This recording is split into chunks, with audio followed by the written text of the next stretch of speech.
to this overview on the six-phase understanding model of mediation, known as pieces. So let's get into it.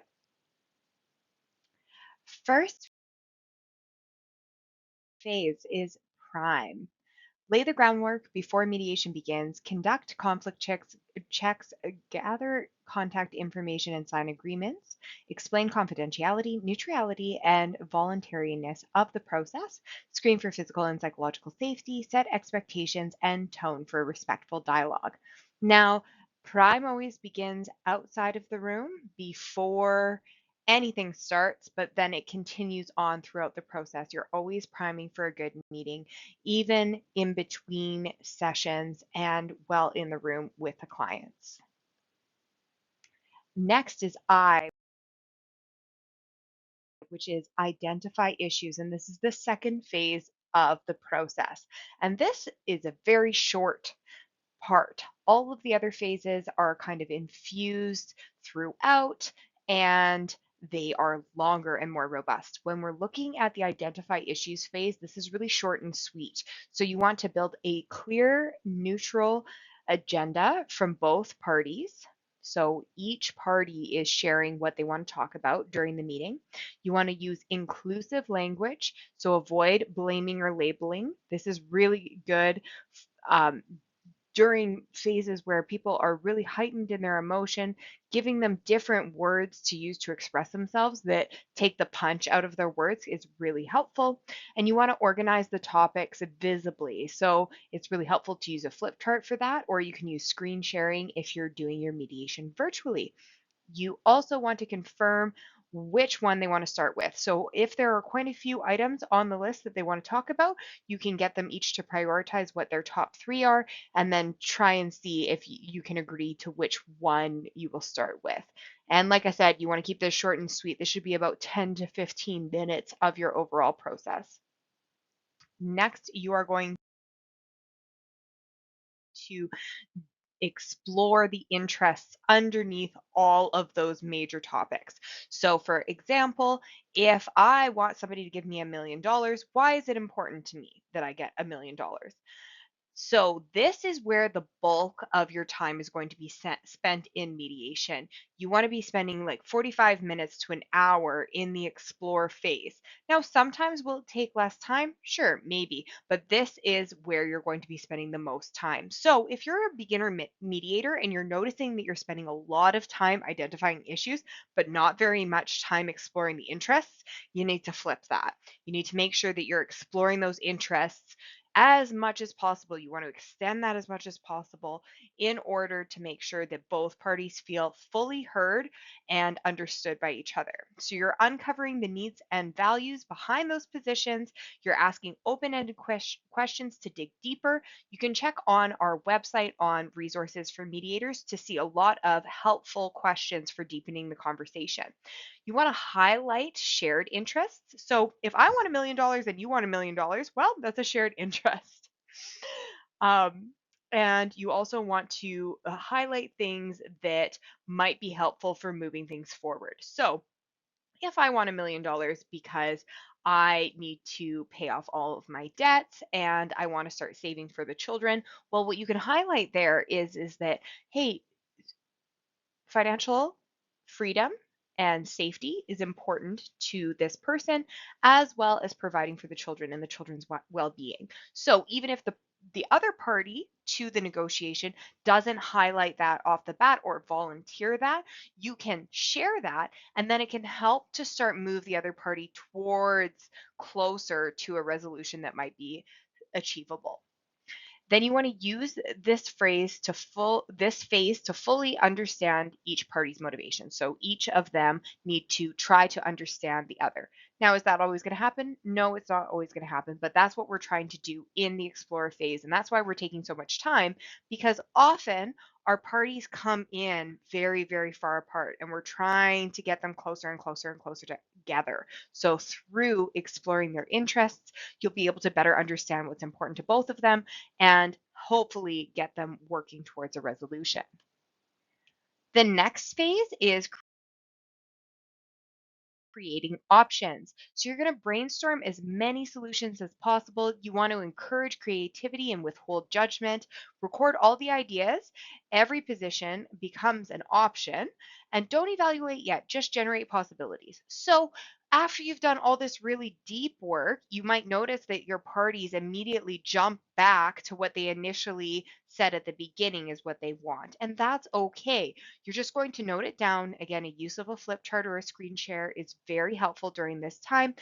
You are going to encourage parties to not respond to each other's options, just to free form flow ideas, really be creative, think about what all might be possible. And they each might say, hey, this is what I want, and that's what they walked in with. But as you ask them to think, okay, what else might be possible? What else might be possible? Does that meet your interests? Does that meet the other person's interests? Does that meet your shared interests? You can start to get them thinking a little bit more creatively and a little bit more expansively than just going back to their narrow position. And again, during the create options phase, this is going to be really snappy and quick, but you do want to spend a good chunk of time in here. So you might want to be thinking about 15 to 20 minutes in generating options. If it takes a little bit less time, that might just be because you did such a good job uncovering the interests in the last phase that the parties really already know, hey, this is what we're going to go with, or these are the options that are, even though they might be very creative, these are the options that might fit best for our set of circumstances and what we're most interested in. The next phase is evaluate the options. So as I mentioned before, when you have all those options on the board, you want to ask your clients, okay, does that meet your interest? Does that meet her interest? Does that meet both of your interests together?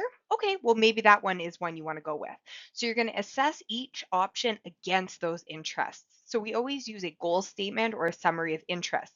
So if it's important to party A that they get $1 million and it's important for financial stability, let's say, and then it's important to party B that they also have financial stability, so they have a shared interest, so they don't want to give a full $1 million. And it's important to both of them that moving out of this, that they both come out with a as fair as possible outcome. Okay, so is $1 million the best option, or could we do 500K each?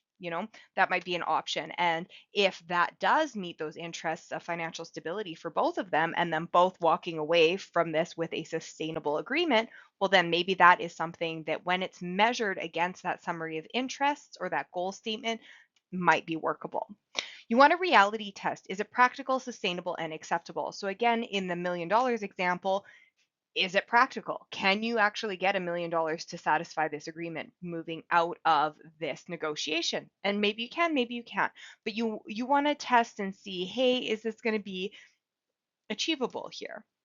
The other thing too is that if people are making commitments and it's not going to be a sustainable commitment, let's say in the example of a parenting dispute, if one party says, well, I'm going to have the kids all the time, but they work 100 hours a week, well, is that really going to be sustainable? Maybe you can do that when you're on holidays, but probably not moving forward.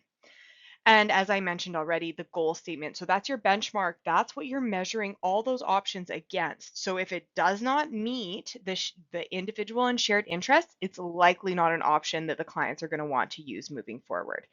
And then you're going to start to narrow down those options. So it will be very clear to your parties right away, hey, this option and that option don't meet our interests. Let's cross those off the board right away. And then you'll start to see, okay, there's a few options here that are going to work.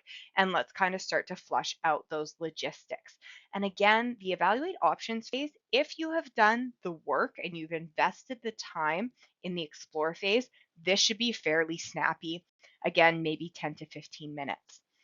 And then finally, phase six, we're going to satisfy this. We are going to satisfy the dispute. We're going to come up with this resolution that you have picked when you did the evaluation of what you created.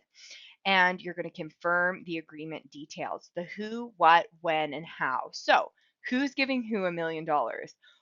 Is it $1 million? When will that $1 million be transferred? And how is that going to happen? So for example, again, oh, you're going to give me $1 million. and that's the who and the what. And then the when, okay, you have to figure out financing, that's the how, and that's going to happen in the next 6 weeks here. And these are the steps that are going to happen. And if these steps don't happen, here are the consequences, or whatever kind of responsibility you want to have flow out of that. Ensure all the key issues are addressed, or plan on to have a follow-up session to check in, and then decide who's going to draft the agreement. Sometimes folks don't need an agreement if it's a very informal sort of negotiation, but sometimes they do like it. And if they are getting an agreement that has any kind of legal ramifications, they may want to get independent legal advice on that agreement. And then you're going to end by checking in if there's any kinds of homework that they need to do, or anything else that would be beneficial for helping them get that agreement put in place. And there you have it. That's the 6-phase understanding model of mediation.